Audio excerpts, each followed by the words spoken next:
Hello everyone, welcome back to my channel Shweta Rawal blogs. So actually आज जो हम बात करने वाले हैं वो टाइम वेस्ट किए बिना स्टार्ट करते हैं, क्योंकि बहुत ही इंपॉर्टेंट है। एक्चुअली ये जो बात है वो आपको आपके कोर्स सिलेक्ट करने से पहले पता होनी चाहिए। यहाँ आके सब लोग पूछते हैं कि क्या मेरा समर ब्रेक है, क्या मेरे कोर्स में कोऑप है, मुझे तो पता ही नहीं था, किसी ने बताया नहीं था।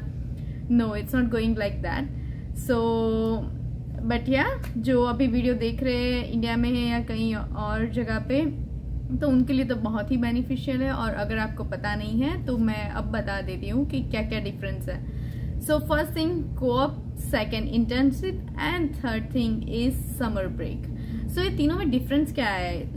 सब लोग यही बोलते हैं कि जस्ट लाइक कोऑप आपको आपके फील्ड में काम करना है, दैट्स ऑल। समर ब्रेक का आप कहीं पे भी 40 आवर्स काम कर सकते हो, दैट्स ऑल। सो मैंने ऑलरेडी नोट्स प्रिपेयर करके रखी है कि क्या क्या क्वेश्चन थे सब लोग के और मुझे क्या आंसर देने हैं। तो वेरी फर्स्ट थिंग कि कोऑप की लेंथ क्या है, राइट? सो जनरली कोऑप होते हैं 4 मंथ्स के लिए, कि आपका सेमेस्टर खत्म होने के बाद जो सेमेस्टर कोई आता है जिसमें आपका कोऑप करना है तो वो कंप्लीट करेंगे, उसके बाद फिर से जाएंगे नेक्स्ट सेमेस्टर के लिए। It's like that. Second thing, co-op paid है या unpaid? So mostly co-op paid position होती है, but you need to check कि जब आप अप्लाई कर रहे हो तभी आपको चेक कर लेना चाहिए कि कोऑप आप पेड ही अप्लाई करो, वरना कई बार होता है कि आप अनपेड में चले जाते हो, पता नहीं होता। कई लोगों के साथ हुआ है ऐसा। सो मेक श्योर करना कि आप पेड पोजीशन के लिए अप्लाई करो। अगर नहीं मिला तो अनपेड के लिए yeah we can go if it's compulsory, otherwise yeah you got my point. Third thing, where to apply. So generally जो कोऑप मैंडेटरी होता है उसके लिए कॉलेज ने खुद से एक प्रोवाइड किया होता है पोर्टल। जैसे शेडन कॉलेज जहाँ से मैं ग्रेजुएट हुई वहाँ पे था, या ये पोर्टल की कोऑप वाले जितने भी लोग हैं वहाँ कंपनीज अपनी जो वैकेंसी है वहाँ पे पोस्ट करती थी, और वहाँ से स्टूडेंट अपने रेज्यूमे सबमिट करता था एंड प्रोसेस ऐसे होती थी। तो या ये कोऑप के लिए। And one more thing, co-op के लिए आपको उसकी अलग से वर्क परमिट चाहिए, कोऑप परमिट बोलते हैं उसे। सो मेक श्योर करना कि आपके पास वो होनी ही चाहिए, वरना आप कोऑप नहीं कर सकते, कोई आपको कोऑप नहीं देगा। तो ये बात हुई कोऑप के लिए। Now second thing is internship. So कई बार प्रोग्राम होता है कि जिसमें इंटर्नशिप मैंडेटरी होती है। जैसे I got to know last term की मेरी कॉलेज में एक प्रोग्राम था ऑफिस एडमिनिस्ट्रेशन का, I think so, if I am not wrong. वहाँ पे कुछ हफ्ते की या कुछ आवर्स की मैंडेटरी ट्रेनिंग थी कि आपको करनी है, और वो it's up to you, maybe unpaid और पेड, मुझे वो परफेक्ट नहीं याद, but yeah that's internship. It's totally different. वो आपको कुछ हफ्तों के लिए या कुछ घंटे के लिए वो आपको प्रोवाइड करना होता है, ताकि आपको ग्रेजुएशन कंप्लीशन लेटर मिल सके।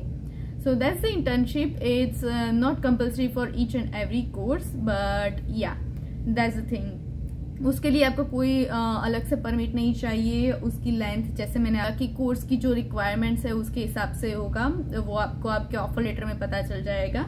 एंड वेयर टू अप्लाई, तो सेम थिंग, या तो आपके प्रोफेसर आपको हेल्प करेंगे या फिर आपका अलग से पोर्टल होगा। जो भी मैंडेटरी रिक्वायरमेंट है वो उसके लिए आपको सब कुछ कॉलेज प्रोवाइड करेगी और हेल्प करेगी। बट अब जो थर्ड थिंग है समर ब्रेक, जो मेजोरिटी स्टूडेंट्स के लिए होती है, तो जिनका भी फॉल इनटेक होगा उनके लिए ये समर ब्रेक होगा ही होगा। मेक श्योर करना कि आप पहले से चेक कर लो। तो समर ब्रेक में कोई कॉलेज आपको प्रोवाइड नहीं करेगा कोई फैसिलिटी, क्योंकि that's your break, you don't have to work compulsory. उसके लिए सेम लेंथ 4 मंथ्स की है जो आपका समर ब्रेक है, वो मई टू सितंबर स्टार्टिंग में भी।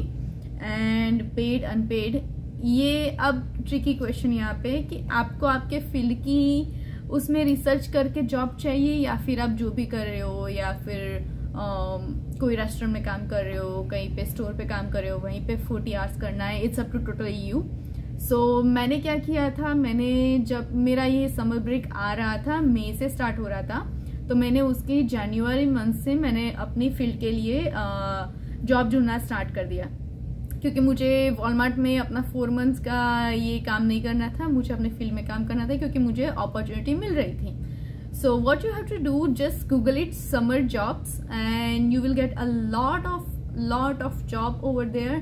And you can go on government website and everywhere. वहाँ पे समर ब्रेक के लिए बहुत ही ज़्यादा वैकेंसी होती है, क्योंकि यहाँ पे सारे लोग समर में ही बाहर निकलते हैं, तो बहुत ज़्यादा जगह पे समर जॉब्स अवेलेबल होती है। So you can search it by yourself. College is not going to help you at all. Where to apply, तो जैसे मैंने बोला वो खुद से अप्लाई करना है। There is no help by the college और एनीवन। एंड उसके लिए परमिट, या डेफिनेटली उसमें परमिट नहीं चाहिए। वो जैसे ही आप रेगुलर आपके पास स्टूडेंट हमारी जो स्टडी परमिट है, सॉरी, वो बस दिखानी है। And that's all for the summer break.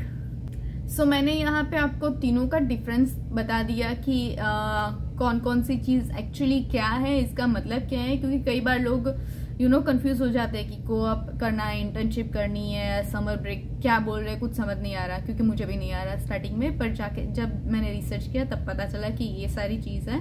So may be ये इन्फॉर्मेशन आपके लिए हेल्पफुल रही होगी।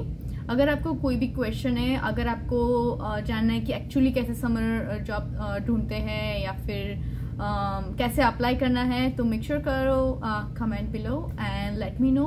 And if you have any question, या just reach out me on Instagram, because वहाँ पे मैं सबसे ज़्यादा एक्टिव होती हूँ और आपके सारे क्वेश्चन का आंसर देती हूँ। Thank you so much.